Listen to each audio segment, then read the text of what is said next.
त्रिशूल एजुकेशन में पुनः आपका स्वागत है। मेरा नाम है विनोद मिया और आज हम पढ़ने वाले हैं मुंडेल फ्लेमिंग मॉडल का तीसरा पार्ट या तीसरा वीडियो। इस पार्ट में आज मैं आपको बतलाने वाला हूं, अर्थात क्या बतलाने वाला हूं, क्या पढ़ाने वाला हूं। मुंडेल फ्लेमिंग मॉडल स्थिर विनिमय दर के अंतर्गत विस्तारवादी राजकोषीय नीति। क्या पढ़ाने वाला हूं? स्थिर विनिमय दर के अंतर्गत विस्तारवादी राजकोषीय नीति, जिसे कि इंग्लिश में कहेंगे एक्सपेंशनरी फिस्कल पॉलिसी। और यहां पर जानने की कोशिश करेंगे कि यदि राजकोषीय नीति सरकार विस्तारवादी लाती है, किस लिए? आय उत्पादन और रोजगार में वृद्धि करने के लिए, तो क्या वह राष्ट्रीय आय या उत्पादन या रोजगार बढ़ा पाएगी कि नहीं बढ़ा पाएगी मुंडेल फ्लेमिंग मॉडल के अनुसार। तो सबसे पहले समझ लेते हैं कि जो राजकोषीय नीति होती है, वह जो नीति है उसको कौन बनाता है? उसको देश की सरकार बनाती है। और ये नीति जो होती है ये बजट के माध्यम से काम करती है। तो सरकार का जब विस्तारवादी राजकोषीय नीति लाने का मकसद होता है, इट मीन्स हुआ कि वह आय उत्पादन और रोजगार के स्तर को बढ़ाना चाहती है। तो ऐसे में सरकार क्या करेगी? स्वयं पैसा खर्च करेगी। स्वयं पैसा क्या करेगी? विकास कार्यों पर खर्च करेगी। तो क्या होगा? राजकोषीय नीति के अंतर्गत सरकार खर्चा बढ़ाएगी। यदि सरकार 10 अरब रुपए खर्च कर रही है तो हो सकता है कि वो 15 अरब रुपए अर्थात 5 अरब रुपए अतिरिक्त क्या कर सकती है? खर्च कर सकती है। ठीक है। या इसी के साथ क्या कर सकती है? करों में कटौती कर सकती है, करों को घटा सकती है। जो करों की मात्रा घटेगी तो जनता के पास ज्यादा पैसा बचेगा और इससे क्या होगा? मांग बढ़ेगी, जिससे कि वस्तुओं और सेवाओं को क्रय कर सके। ठीक है। अनुदान देगी। क्या देगी? सब्सिडी देगी। वो चाहे किसानों को दे या किसी अन्य फर्म को दे, वो सब्सिडी दे सकती है कि जिससे कि उत्पादन बढ़े। ओके जी। तो कुल मिलाकर सरकार यदि विस्तारवादी राजकोषीय नीति लाती है तो क्या करेगी? सरकार खर्चा बढ़ाएगी अर्थात अतिरिक्त मनी इकोनॉमी में डालेगी, करों में कटौती करेगी और अनुदान देगी। ओके। तो इसका क्या प्रभाव पड़ेगा इकोनॉमी में? क्या राष्ट्रीय आय बढ़ेगी या घटेगी या कोई प्रभाव नहीं पड़ेगा? दूसरे वीडियो में मैंने आपको बताया था कि जबकि केंद्रीय बैंक के द्वारा स्वतंत्र मौद्रिक नीति अपनाई गई थी, विस्तारवादी, ठीक है, या संकुचनवादी, तो उसमें हमने देखा था कि मौद्रिक नीति क्या हुई थी? रोजगार को बढ़ाने में या राष्ट्रीय आय को बढ़ाने में विफल हो गई थी। तो यहां पर देखते हैं कि सरकार यदि राजकोषीय नीति लाती है तो क्या उससे राष्ट्रीय आय बढ़ेगी या घटेगी या स्थिर बनी रहेगी? तो इसको हमने समझना है डायग्राम के माध्यम से और उसके बाद इसको आप लिखने का भी काम करेंगे। तो सबसे पहले 2 एक्सिस हमने ड्रॉ करने हैं। इस ओ एक्स पर हमारा राष्ट्रीय आय रहेगा और इस ओ वाई पर हमारा ब्याज दर रहेगा। ये हमारा पहला डायग्राम है। ओके। ये और इसी से रिलेटेड हमारा दूसरा डायग्राम भी यहां पर रहने वाला है। दूसरा डायग्राम पर क्या रहेगा? विनिमय दर निर्धारण। ठीक है। और यहां पर किसकी विनिमय दर का निर्धारण होगा? भारतीय रुपये उदाहरण के लिए और अमेरिकन डॉलर का। तो यहां नीचे लिख लेंगे यूएस डॉलर की मांग और पूर्ति, और इस वाले अक्ष पर रहेगा रुपये और डॉलर की विनिमय दर। ओके। तो सबसे पहले यहां से स्टार्ट करते हैं कि सबसे पहले हम क्या करेंगे कि जैसे कि मुंडेल और फ्लेमिंग का मॉडल है, इन्होंने राष्ट्रीय आय और ब्याज दर का निर्धारण करने के लिए किसकी सहायता ली है? आईएस और एलएम वक्रों का यूज किया है, इसका प्रयोग किया है। तो देखिए कि सबसे पहले आप यहां क्या करेंगे? आईएस एक कर्व ड्रॉ करेंगे और यहीं से ऊपर की तरफ एक एलएम कर्व ड्रॉ करेंगे, खींचेंगे। और जहां पर एक दूसरे को देखो, यहां पर ये पहला है, ठीक है, और ये ऊपर की ओर जा रहा है। जो आईएस होता है ये नेगेटिव ढाल वाला होता है, इसका स्वरूप कैसा होता है? ऋणात्मक होता है। और जो एलएम का होता है वो कैसा होता है? पॉजिटिव या धनात्मक होता है। जहां पर एक दूसरे को काटेंगे तो देखो एक दूसरे को यहां पर काट रहे हैं। ओके जी। हमने ई लिख दिया तो यह है संतुलन का बिंदु, प्रारंभिक बिंदु, मतलब इसको बनाना है। ओके जी। चलिए लाइन ड्रॉ करनी है और यहां से इसको और इसको यहां लाना है। ओके जी। तो यहां पर जब अर्थात जहां पर आई एस वक्र और एलएम वक्र ई बिंदु पर एक दूसरे को काट रहे हैं, यहाँ पर संतुलन का बिंदु होगा, क्योंकि दोनों यहाँ पर क्या हो जाते हैं, बराबर हो जाते हैं। तो यहाँ पर किस चीज का निर्धारण होता है, यहाँ पर निर्धारण होगा राष्ट्रीय आय और ब्याज की दर का निर्धारण होगा। ओके, किसके माध्यम से, IS कर्व और LM कर्व के द्वारा। तो ये प्रारंभिक हमारा संतुलन का स्तर रहेगा, OY आय रहेगी, ठीक है जी, राष्ट्रीय आय, और OR जो रहेगा ये ब्याज की दर रहने वाली है। इसके साथ क्या है, इधर की तरफ ये लाइन ड्रॉ कर रखी है यहां तक। ये जो लाइन है ये वैसे ही नहीं खींच रखी है, ये जो लाइन है ये BOP की है, भुगतान संतुलन या भुगतान शेष जिसे कहते हैं, बैलेंस ऑफ पेमेंट की रेखा है। और यहां पर एकदम से इसी के समांतर यह रेखा खींची गई है, और यहां पर देश का भुगतान संतुलन था यहां पे आ रहा है, तो यहां पर कैसा है, बराबर है। ठीक है, बराबर होने का अर्थ है कि आयात और निर्यात दोनों क्या है, बराबर है। यानी कि 10 अरब रुपए का आयात हुआ और 10 ही अरब रुपए का निर्यात हुआ, तो दोनों को घटा दीजिए, या दोनों हो गए बराबर, और दोनों को माइनस कर लेंगे तो क्या बचेगा, 0। ओके जी, यहाँ पे तो इसलिए BOP हमारा 0 लिखा है, इस लाइन को ड्रॉ कर लेंगे। साथ ही यह लाइन कुछ और बतलाने वाली है कि ये जो हमारा R है, तो यहां पर दो प्रकार की ब्याज दर देखने को मिलती हैं, जिसको कि मुंडेल और फ्लेमिंग ने बताया है तुलनात्मक रूप से। तो R तो माना कि देश की, किसी देश की घरेलू ब्याज दर है, और जो यहाँ पे RF लिखा है, फॉरेन, ठीक है, ये शेष विश्व की क्या है, ब्याज दर है। मतलब विश्व की जो ब्याज दर है, इंटरेस्ट ऑफ रेट है, ठीक है, अन्य देशों में, ठीक है, और माना कि हमारे देश में वो दोनों क्या है, बराबर हैं, इसलिए लिखा हुआ है R is equal to RF। इसको और भी सरल भाषा में समझते हैं कि भारत में, मतलब इसके माध्यम से ब्याज दर तय हुई, मान लेते हैं कि घरेलू ब्याज दर है 4%, ओके जी, और विश्व की ब्याज दर भी क्या है, 4%, इसलिए दोनों बराबर हैं। ठीक है, इस लाइन क्या रहेगी हमारी, सीधी पड़ी रहेगी। ओके जी, अब क्या होता है, हम इसी को अब पढ़ेंगे, विस्तारवादी राजकोषीय नीति। अब सरकार क्या करती है कि राष्ट्रीय आय को बढ़ाना चाहती है, तो राष्ट्रीय आय को बढ़ाने के लिए क्या होगा, उत्पादन बढ़ेगा। क्या बढ़ेगा, उत्पादन बढ़ेगा। तो उत्पादन को बढ़ाने के लिए पैसा कहां से आएगा, तो फिस्कल जो पॉलिसी होती है, यहाँ पे लिखा है विस्तारवादी राजकोषीय नीति। अब सरकार स्वयं पैसा खर्च करेगी, ठीक है, अतिरिक्त जो है विकास कार्यों पर पैसा खर्च करेगी। ऐसी स्थिति में जो हमारा IS कर्व है, ठीक है, वह इधर से इधर शिफ्ट होगा, अर्थात बायां, ये प्रारंभिक बिंदु है, ठीक है, ई का, ये दाईं तरफ क्या हो जाएगा, शिफ्ट होगा, इधर की तरफ विवर्तित होगा। ओके जी, यहां पर तो इसको हम दिखा सकते हैं डेल्टा G। इसका मतलब हुआ कि सरकार ने क्या कर दिया है, अपने खर्चे में परिवर्तन कर दिया, अर्थात बढ़ा दिया है। तो जब खर्चा बढ़ेगा सरकार का, तो ये IS का जो पहला कर्व है ये दूसरी तरफ शिफ्ट हो जाएगा। ये इसे लिख लेंगे हम IS डैश और IS डैश, अर्थात ये पहला हो गया, ये दूसरा हो गया, डैश लगा के दूसरा को हम पहचान लेंगे। अब देखिए ऐसा करने से होगा क्या, अब ऐसा इसी को क्या करना है, खींचना है, और जो LM कर्व है ये पूर्ववत रहेगा, अर्थात इसको नहीं ड्रॉ करना है। ठीक है, तो यहां पर देखिए इसने यहां पर इसको क्या किया, इंटरसेक्ट किया, तो ये यहां पर लिख देंगे E1, ठीक है, अर्थात इक्विलिब्रियम 1, अर्थात पहला इक्विलिब्रियम ये था, ये यहां पहुंच गया। अब इससे हुआ क्या, अब इस पर देखते हैं कि इससे हो क्या रहा है। इसको यहां से ऐसी लाइन को नीचे लाना है, तो हम देखते हैं कि यहां से लेकर इधर की तरफ क्या हो रही है, इससे लेकर इतनी राष्ट्रीय आय बढ़ी। क्या बढ़ी, राष्ट्रीय आय बढ़ी, और इसी के साथ और क्या बढ़ा, यहां पर देखेंगे ऊपर की तरफ यहां से, ठीक है, इसको इधर लाना, यहां पे देखो ब्याज दर में भी वृद्धि हो गई। क्या हो गई, ब्याज दर में वृद्धि हो गई, दो चीजें यहां पर हुई, जबकि सरकारी खर्चे में क्या किया गया, बढ़ोतरी की गई, जिसको कि हम विस्तारवादी राजकोषीय नीति कह रहे हैं।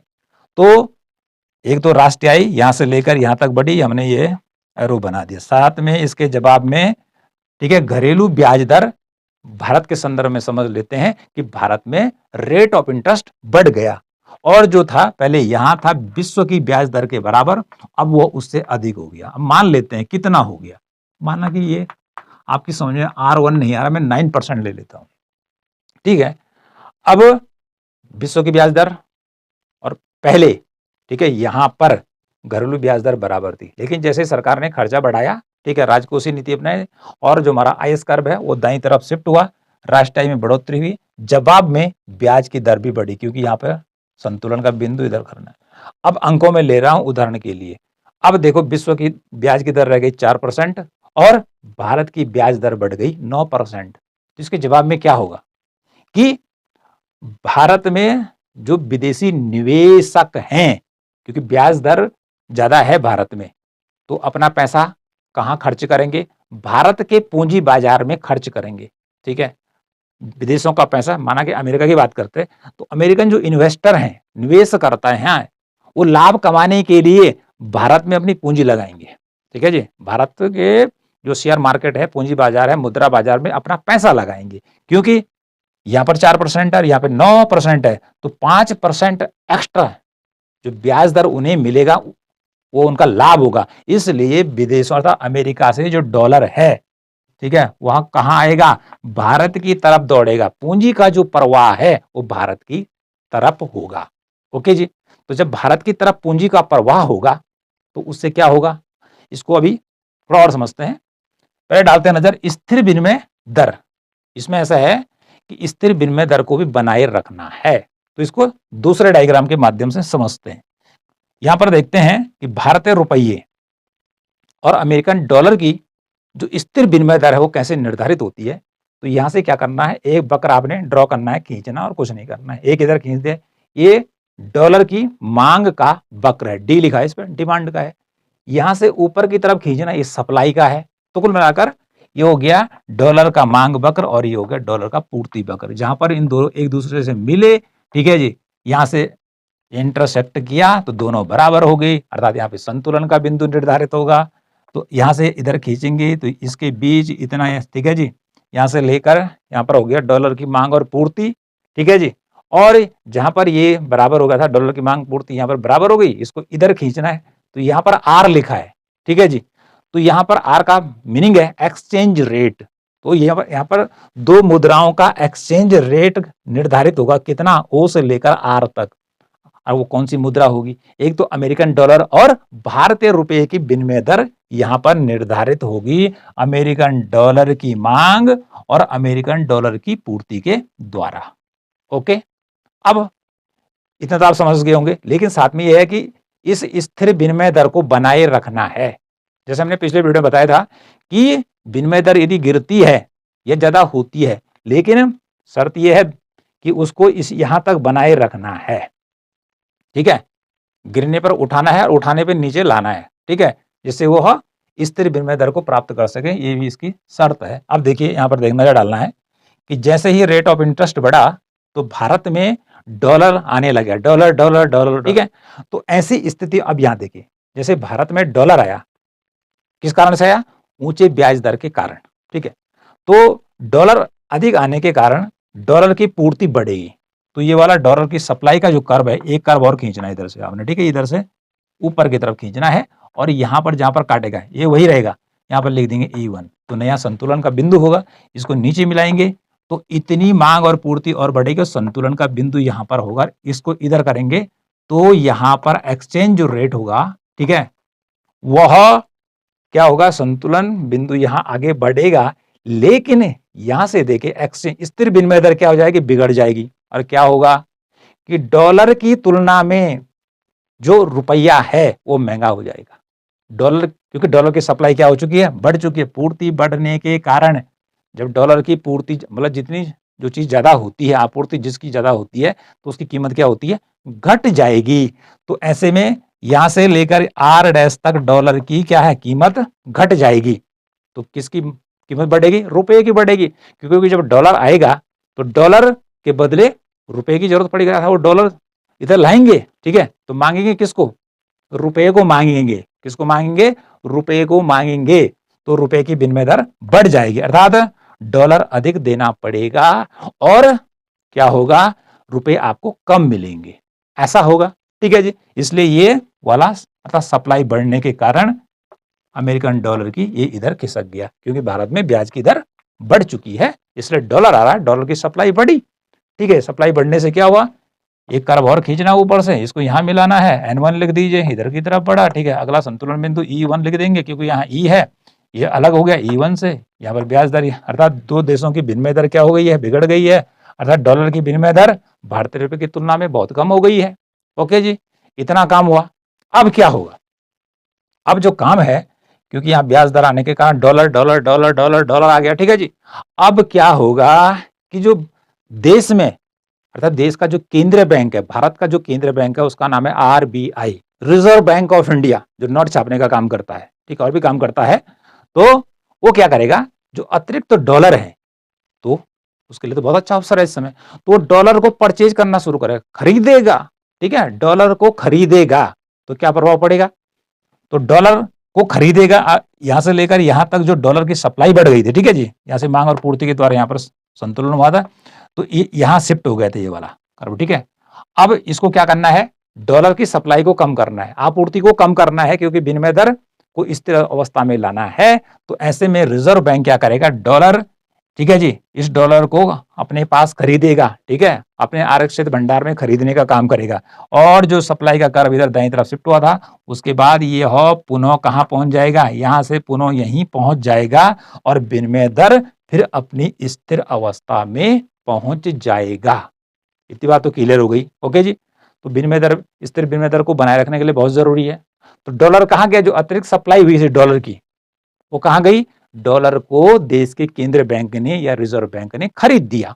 अब जब रिजर्व बैंक उसको खरीदेगा, ठीक है, अपने पास रखेगा, तो उसके बाद उसे क्या करना है, अब बाजार में रुपए की कमी पड़ेगी, तो डॉलर के उसने ले लिया, अब वह क्या करेगा, रुपए की मात्रा को, अर्थात रुपए की आपूर्ति को बाजार में बढ़ाएगा, ठीक है जी, अब रुपए डालेगा वो, ठीक है।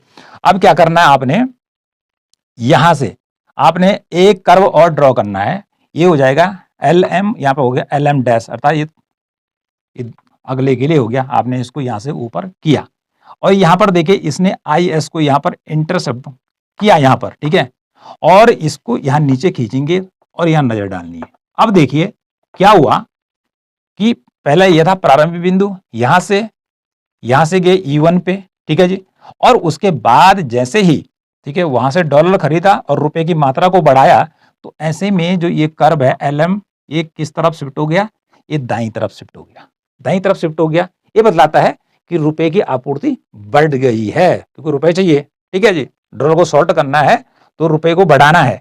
अब यहां पर संतुलन का बिंदु बना किसका, IS और LM का। तो यहां पर देखिए राष्ट्रीय आय यहां से लेकर यहां तक बढ़ी, लेकिन ब्याज की दर देखिए कहां, यहां पर, यहां थी पहले प्रारंभिक, ऊपर गई और उसके बाद E2 पर आई, ठीक है, और ब्याज दर किसके बराबर हो गई अंत में, विश्व की, अर्थात घरेलू जो ब्याज दर है वो विश्व की ब्याज दर के बराबर हो गई।